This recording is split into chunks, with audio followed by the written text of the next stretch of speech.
आप यकीन करेंगे अगर मैं आपसे कहूं कि भारत में एक ऐसी जगह है जहां इस पूरे ब्रह्मांड को चलाने वाली तीनों शक्तियां एक साथ विराजमान है। एक ऐसा स्थान जहां कभी ऐसा काल पड़ा था कि धरती को देखकर लगता था मानो धरती माता का सेना अपने बच्चे यानी बारिश की पुकार सुनकर फट गया हो।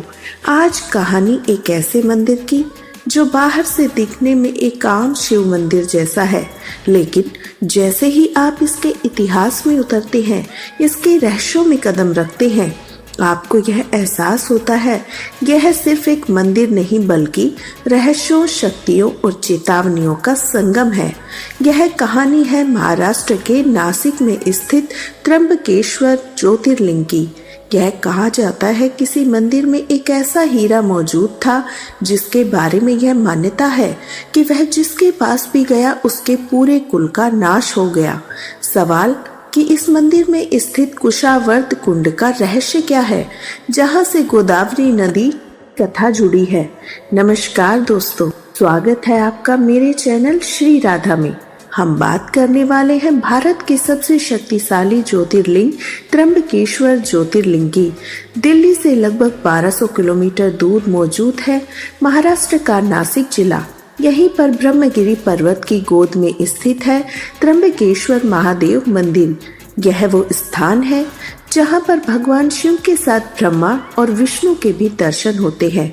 अन्य 11 ज्योतिर्लिंगों में केवल भगवान शिव का वास माना जाता है, लेकिन यहाँ की विशेषता यह है कि लिंग के भीतर 3 छोटे छोटे लिंग हैं जो ब्रह्मा, विष्णु, महेश के प्रतीक माने जाते हैं। यही कारण है कि इसे त्र्यंबकेश्वर कहा जाता है। इस मंदिर की बात की जाए तो यह काले पत्थरों से बना है। इसकी वास्तुकला इतनी भव्य है कि यह किसी को भी मंत्रमुग्ध कर सकती है। आज जिस मंदिर का स्वरूप हम देखते हैं वह पेशवा नाना साहब ने 18वीं शताब्दी में बनवाया था। ऐतिहासिक दस्तावेजों के अनुसार इस भव्य मंदिर को तैयार करने में उस वक्त करीबन 16 लाख का खर्चा आया था, जो उस कालखंड के हिसाब से एक विशाल राशि थी। अगर इतिहास में जाएं तो आज से हजारों वर्ष पहले कहा जाता है यह भूमि ऋषि मुनियों की तपोभूमि हुआ करती थी। यहीं पर ऋषि गौतम अपनी पत्नी अहिल्या के साथ रहते थे। गौतम ऋषि कोई राजसी जीवन नहीं जीते बल्कि एक साधारण जीवन को जी रहे थे। ईश्वर की पूजा करना, लोगों की सेवा करना उनकी दिनचर्या थी। लेकिन फिर एक बार क्षेत्र में अकाल पड़ गया। धरती फटने लगी, नदियां सिमट गई, लोगों के सामने पानी की एक बड़ी समस्या खड़ी हुई।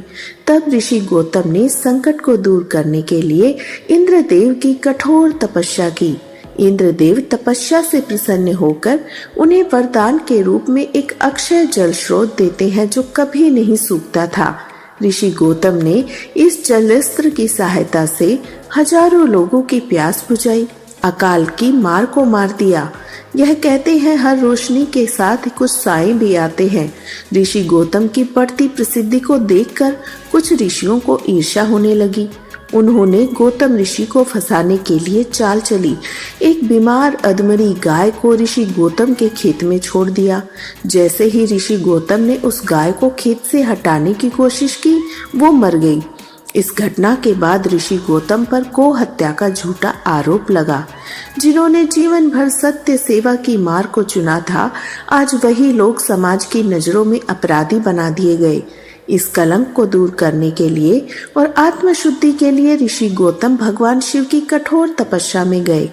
अंततः भगवान शिव उनकी तपस्या से खुश हुए और दर्शन देकर कहा कि ऋषि गौतम, आप निर्दोष हैं। यह सब कुछ एक षड्यंत्र था। जब भगवान शिव ने ऋषि गौतम से वरदान मांगने को कहा, तब ऋषि गौतम ने कहा, हे प्रभु, इस धरती पर भयानक अकाल है, कृपया गंगा जी को इस भूमि पर ले आए। भगवान शिव के आदेश पर गंगा नदी वहीं प्रकट होने को तैयार हो गई, लेकिन गंगा जी ने एक शर्त रखी। गंगा, जो उस वक्त गोदावरी के रूप में आई, उन्होंने कहा कि वह भगवान शिव के बगैर वहां नहीं रहेंगे। इसके बाद गोदावरी के साथ साथ स्वयं महादेव को भी वहां ज्योतिर्लिंग के रूप में निवास करना पड़ा। तभी से वह जगह त्र्यंबकम महादेव के नाम से प्रसिद्ध हो गई। गोदावरी नदी को दक्षिण की गंगा भी कहा जाता है। इसका उद्गम ब्रह्मनगरी पर्वत के गंगा द्वार से होता है। त्र्यंबकम महादेव मंदिर से जुड़ा एक और रहस्य भी है जो भयभीत करता है। कहा जाता है एक समय यहाँ नासक नाम का एक हीरा हुआ करता था। ऐसी मान्यता है यह हीरा भारत के प्रसिद्ध गोलकुंडा की खदानों से निकला था। वही खदान जहाँ से दुनिया के मशहूर कोहिनूर हीरा प्राप्त होते हैं। कहा गया है नासा हीरा अपने कच्चे रूप में ही 90 कैरेट का था, लेकिन जब इसे तराशा गया तो यह घटकर 43 कैरेट का रह गया। एंग्लो मराठा युद्ध के बाद वह हीरा अंग्रेजों के हाथ लगा, फिर ड्यूक ऑफ वेरिस्टर के पास पहुंचा। मान्यताओं के अनुसार जब यह हीरा उनके पास था तो उनके जीवन में एक के बाद एक दुख आते गए। हालांकि इतिहासकार और विशेषज्ञ हीरे के अभिशप्त होने के दावों को एक मत नहीं है। कुछ इसे संयोग मानते हैं तो कुछ इसे मंदिर से लूटी गई संपत्ति का दैत्य प्रकोप।